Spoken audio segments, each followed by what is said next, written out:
kulungwani wa dzongo, kulungwani wa dzonga kasi mehlolonyana ni vafana va Gagazo va dila hi girisi kasi mehlolonyana gogi mara benta grimambayo tigirisi ti nga nghena ka gas. Girisi lewa Gagash yi tirhisa ampotini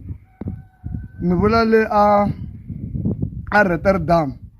So reji ya hi ku tirha dayideng lewa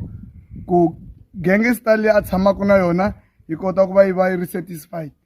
So Gagash na ri kona beefini a ni lo relax hi amarile na va Reston na Dark and Love i nge ndli nchumu hi beef ni khome million beef ta wena ko va a ni nga lavi ku ti vulavula ku mana wena a tshamaka a rila a rasela kokwani ku yo n'wana luya wa ni vavisa so na me ni munhu ni fane filela mana wa pain kambe sweswi se ni fe mapfalo because a wu miyeli ku vulavula. December na ku tlhava hi tin'wani swi nga endleka ni ya ku byela na ku endlekeni hi mana wena le ka mngongoma a humaka kona ni heta ni nghena hala i nge ni ndli nchumu tifayili khome tifayili ta va mhani wa Gagi loko a vulavula menta boxa.